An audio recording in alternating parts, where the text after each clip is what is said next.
දවසක් වේවා ආතල්ලන්තයේ රටවැසියන්ට.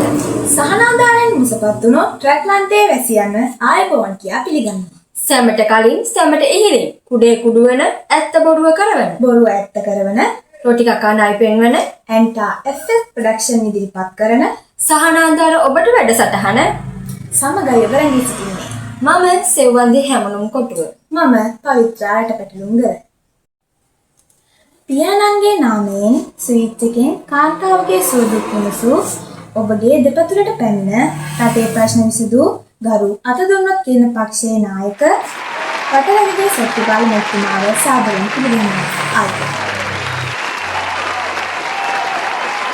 අරිගතෝ.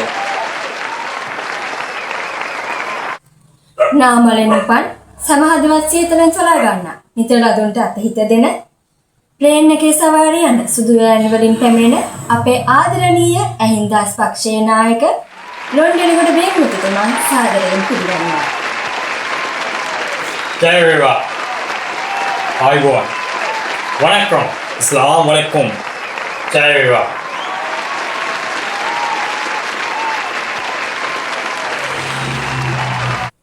සහෝදරත්වයේ නාමයෙන් සියලුම ගැටලු සඳහා විසඳුම් නැති 103 පාතිහාරය සිදු කළ මුළු මීහරක් පට්ටයක් එකට හාන්සි කළ සමහදවත් කතාවෙන් දිනාගත් ගරු ගැහුවත් නහුතිටම ගහන පක්ෂයේ නායක ඇටකොටුවේ සිරිපාල මැතිතුමාව ආදරයෙන් මේ සම්මානයට පිළිගන්නවා. ආයුබෝවන්. මේ මොහොතේ හටගෙන තිබෙන දරුණු වීසින තත්ත්වයට ජනතා නියෝජිතයෙකු වශයෙන් ඔබතුමන්ලාගෙන ඇති ක්‍රියාමාර්ග අප දැනගන්න කැමැතියි. මම මුලින්ම ආරාධනා කරනවා අද දුන්නොත් කියන පක්ෂයේ නායක වටරැගගේ සොත්තිපාල මැතිතුමාට ඔබට විනාඩි 2ක කාලයක් ලැබෙනවා ඔබගේ වටිනා අදහස් ඉදිරිපත් කරන්න. දෙවියන් ස්තුතියි. ඔබ තමුන්නාන්සේලා හොඳින් මතක තබා ගන්න. මාගේ පියාණන්ගේ කාලේ මේ වගේ දෙයක් වුණා නම් අපි කටයුතු කරන ආකාරය ඔබ තමුන්නාන්සේලා හොඳින් මතක තබා ගන්න. ඒ වගේම තමයි මේ වෙන විට මා මේ ආණ්ඩුව කරා නම් ඇමරිකාවෙන් බටපිරිස් ශ්‍රී ලංකාවේ ජනතාව මුදවා ගැනීමේ මෙහෙම දැන්තුමක් පටන් අරන් තියෙන්නේ. මේ විනාශ වෙච්ච ගම් වෙනුවට මාගේ පියාණන්ගේ නාමයෙන් උදාගම්මාන රැසක් ස්ථාපිත කරලා මෙලහටත් ඔබ තමුන්නාන්සේලාගේ ළමයි සතුටින් අද ජීවත් වෙනවා එහෙනම් මේ ආණ්ඩුව ෆේල් කියන්න තමයි මට තියෙන්නේ. ෆේල්. මේ වන විට අප සිටියා නම් මට බැරි වුණා සංස්කෘතික අරමුදලෙන් හරි ඔබලාට සේවා කටයුතු ලබා දීමට මා පියාණන්ගේ නාමයෙන් පොරොන්දු වෙනවා. මාගේ විදේශගත වී සිටින මිතුරන් රැසක් ඉන්නවා ඔබලාට උදව් ලබා දෙන්නට. ඇමරිකාවෙන්, ජපානයෙන්, චීනයෙන්, ඕස්ට්‍රේලියාවෙන්, පෘතුගාලයෙන් වුණත් මට ආධාර බොහෝමයක් මෙලහටත් පාස් වෙලා තියෙනවා. මා මේ වෙනත් සිටියා නම් ඔබලා මෙලහට මේ කරදර වලින් තුරන් කිරීමට මාගේ පියාණන්ගේ නාමයෙන් මම පොරොන්දු වෙනවා. මේ ආණ්ඩුව ෆේල් කියන්න තමයි මට නැවතත් තියෙන්නේ.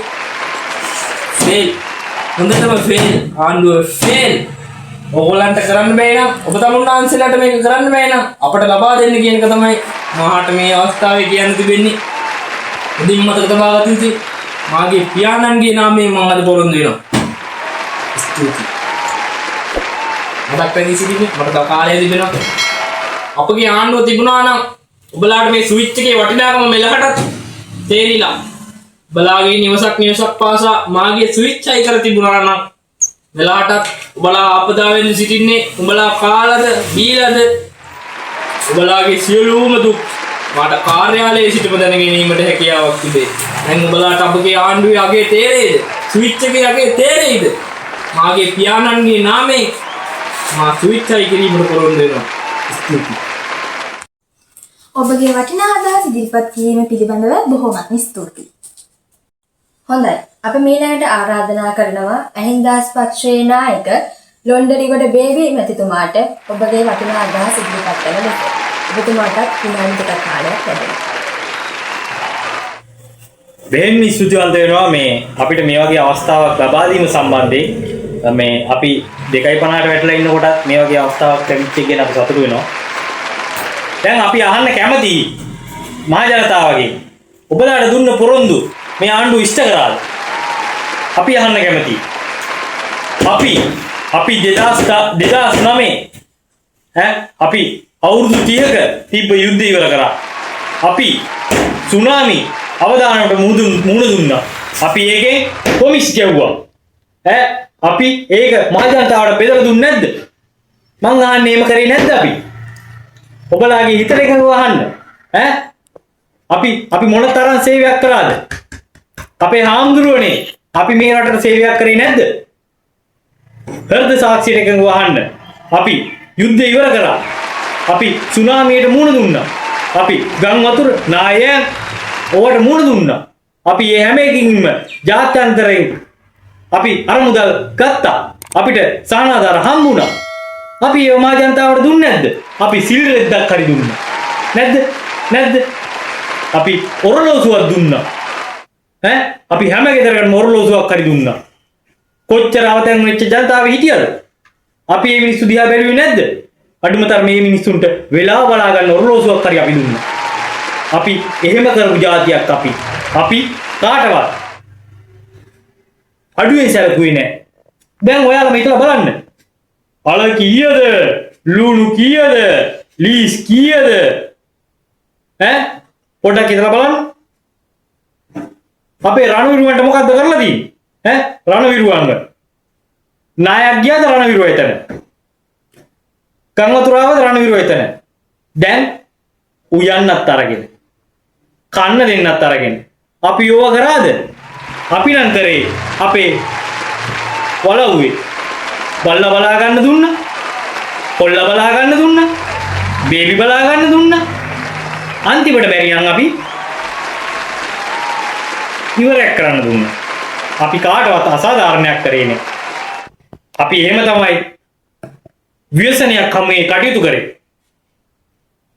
කොහෙන් අපි මේ ආණ්ඩුව මහජනතාවට දෙනවා කියුවා? ෆයිල් උස්සන් අපෙන් දේශපාලන පරිගණීම් ගන්නවා. අර වෑන් කොමිස් ගැහුවලු, අර එමිනි මැරුවලු, අර හෙට ගැහුවලු, මේට ගැහුවලු. දැන් අපිද රට පාවා දෙන්නේ? අපේ හාමුදුරුවනේ අපිට කියන්නේ අපිද මේ රට පාවා දෙන්නේ?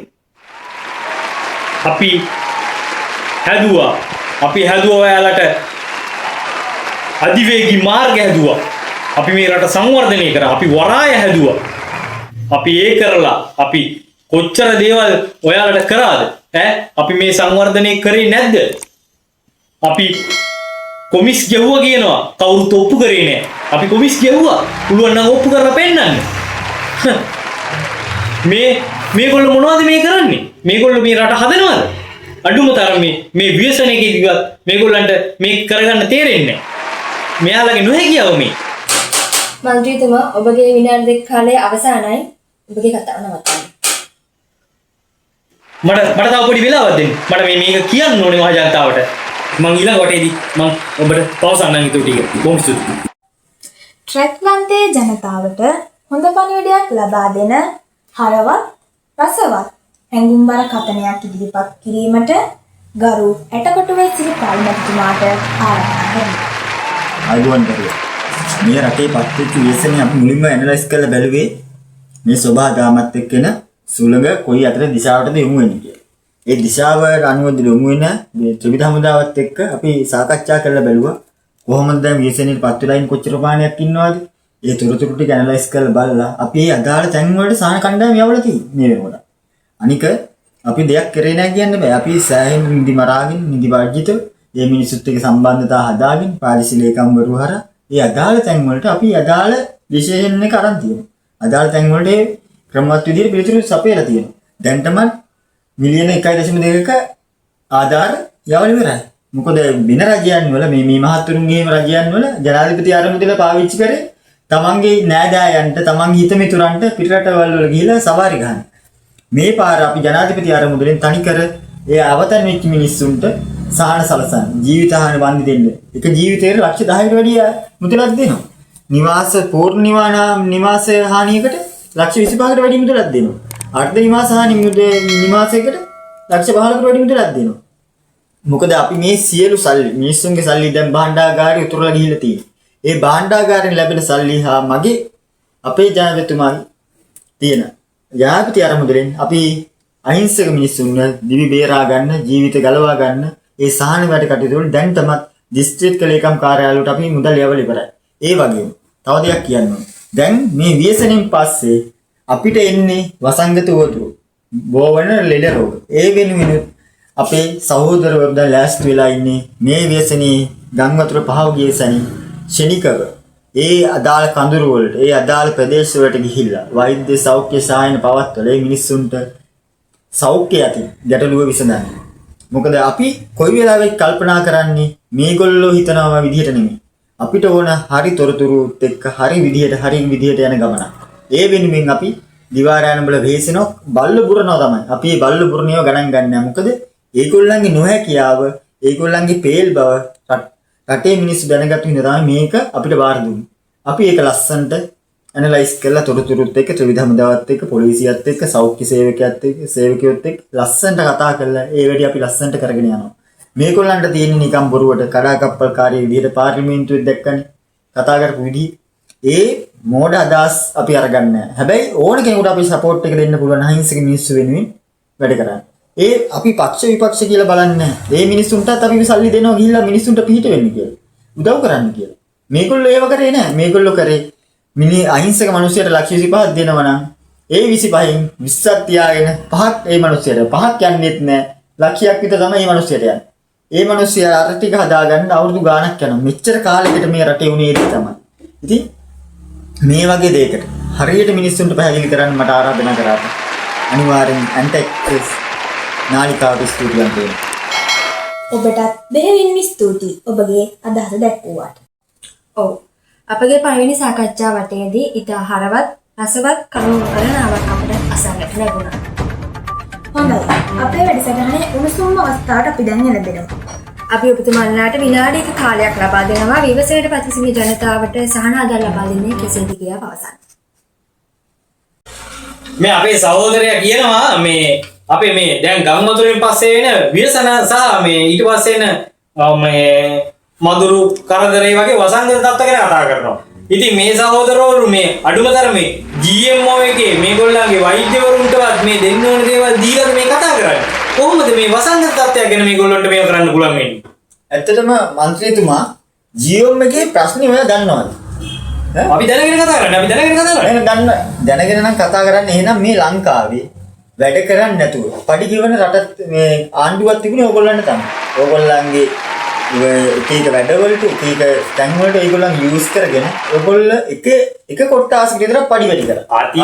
අතීත කතා වැඩක් නෑ සහෝදරයා. ඔයාලා මම මේ කියන්නේ මේ වෙලාවේ විසුමක් දෙන්නකෝ. ඔයාලා මේ අර මේ අපද්ද මේ නියර හත් ගව්වක් තියාගෙන අමුඩේ ගන්නවා දැන් මේ අද. ඉතින් මේවා නෙවෙයිනේ වෙන්න ඕනේ. දැන් මේවට මේ ඔයාලා මේ වසංගත තත්ත්ව ගැන කියලා මිනිස්සුන්ට බොරු ප්‍රතිරූපමවලා අරක කරනවා මේක කරනවා කියනවා.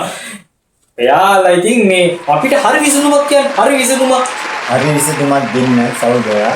ඕගොල්ලෝ කරපු විදිහට අපිට කරන්න බෑ. අපි කරන්නේ ක්‍රමවත් විදිහට පඩි වැඩි කරනවා නම් වැඩි කරන්නේ හරි විදිහට.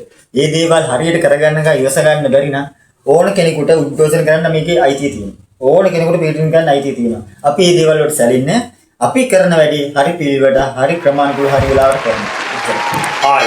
හරි. අන්න හොඳ පොයින්ට් එකක්. ඔන්න මා ජනතාව දැනගන්න ඕනේ. ඔන්න ඔයාලට උද්ඝෝෂණ කරන්න අයිතියක් කියනවා. අපි මේ ආණ්ඩුව පෙරලන්න ඕනේ. මේ අපිට හොඳ පොයින්ට් එකක්. මේ තමයි ආණ්ඩුවේ හොඳම දුර්වල තැන. අනිත් එක මේ පැහැදිලි විපක්ෂයක්ද? මේ විපක්ෂයක්ද? විපක්ෂයක් මේ වෙලාවේ කරන්න ඕනේ කර්තව්‍ය මොකක්ද කියලාත් මේ විපක්ෂය දන්නවද? මම අහන්න කැමති මා ජනතාවගේ. හරිනම් මේ අපි නේද විපක්ෂ වෙන්න ඕනේ. අපි මේගොල්ලන්ට මේ අපේ රැලියටත් කතා කරා. ආවද? අපි ඥානන්නේ නාමයෙන් මං ගෝ රැලි වලට එන්නේ නැහැ කියලා. මොකද මොනවාද කෙලින් කිව්වා එන්නේ නැහැ කියලා කෙලින්.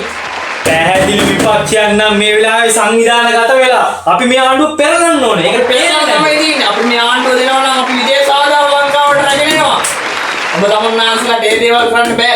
මාගේ තියෙන සම්බන්ධතාවයන් ඔබලා තමුන්නාන්සලාට කිසිවෙක්වත් මේ ලංකාව තුල නැහැ. ඔබගේ ඇමරිකාවෙන් ජපානයෙන් චීනයෙන් විදේශ ආධාර මාර්ග ලබා දීමට දැන්ටමත් තියෙන්නේ. ඔබගේ පියාටවත් ගන්න බැරි වෙච්ච ණය. මාගේ පියාට අපි කොමිස් කියුවේ. ඒක දැනගන්න ඕනේ නේද? ඔබ තමුන්නාන්සලා හොදින්ම කතා කරන පියා එක මන් දෙක දෙන්නම එකයි. පේනවා අපිට මේ කරන දේවල් වලින් පේනවා හොඳට. දෙන්නම කරපුවා අපි දන්නවා හොඳට. ඒක තමයි අපි මේ කතා කරන්නේ. මාගේ පියාණන්ගේ නාමයෙන් මාගේ ඉවසීමේ සීමාව පන්න ගන්න පුතුමා හදන්නේ ඔය. අනේ හොඳින් මතක තබා ගන්න. ඉවසීමේ සීමාව අපි දන්නවා. දැක්කනේ පාර්ලිමේන්තුවේ හැදිරිච්ච විදිය සංස්කෘතික අරමුදලක් කියලා ඒවා අරමුදල අපේ ඔබතුමාලාට ඒවා ඉතිනේ. මේ අපේ ඉවසීමේ සීමාවක් තියෙනවා ඒක පන්න ගන්න මටත් හොඳට නගිනවා. එහෙමද? එහෙනම් බලන්න අපි. හොඳින් මතක තබා ගන්න. මේක මේ විපක්ෂයක් වෙලා විපක්ෂේ කෙලින් ඉන්න ඕනේ. කෙලින් තීරණය ගන්න බැරි. කියන්න වෙනවා ඉතින් මේ මචන. මේ මහ ජනතාවක් මේව දැනගන්න ඕනේ. මහ ජනතාව හොඳට දන්නවා අපේ ගැන. ඔබ තමුන්නාන්සේලා ගැන ඊට වැඩිය හොඳට දන්නවා. එහෙමද? එහෙනම් අපි බලමු ඊළඟ ඡන්දේ. වචන පරිස්සමින් කතා කරන්න ඕනේ. කතා කරනකොට අපිට පුළුවන් වචන අඳුරවන්න. ඒ හොඳට වචන දන්නවා. ඇත්තද? ඒක තමයි මේ සජීවී වෙනසලන ඔහොම ඉදිරින්නේ නේ. පාර්ලිමේන්තුව පිළිතුරු මේක. ඔබ තමුන්නාන්සේලාට ඕනේ කියලා කරන්නේ. අපිට පාර්ලිමේන්තුවත් එකයි, කොහෙත් එකයි හරිද? එහෙම කතා කරන්න ඉන්න එපා හොඳේ. පියාණන්ගේ නාමයෙන් මම මේ අන්තිම පාර්ලි කියන්නේ. හොඳින් මතක තබා ගන්න. අපිට ඔය සිප්පි ගෑලි වල ඉවසීම වැඩක් නෑ හරිද? පියත් එකයි පුතත් එකයි සුදු ඇන් දෙකයි වන්නේ. අපි හෙලිකොප්ටර් පිටින් දාලා ඔබ තමුන්නාන්සේලා උස්සන්නේ. හොඳින් මතක තබා ගන්න. එහෙනම් බලමුද? මොකද වෙන්නේ කියලා? බලමුද? බලමු. තොට පුළුවන් ද මාව නවත්තන්න? මහාම්බයා. මන්ත්‍රීතුමා මේක සජීවී වැඩසටහනක්. මේ සෙව්වන්දී ඔබතුමියක් කඩුවෙන් ඉන්න පොඩ්ඩක්. මම සෙව්වදී අමුණු කටුවේ. පියාණන්ගේ නාමයෙන් අමුණ ගන්න නැතුව ඔබතුමියත් ඉන්න පාඩුවේ. අපිට මේ වැඩසටහන ඉදිරියට ගෙන යාමට නොහැකි. අපි මේ සුදු ඇන් දෙකයි වන්නේ. හෙලිකොප්ටර් දින මේ අන්න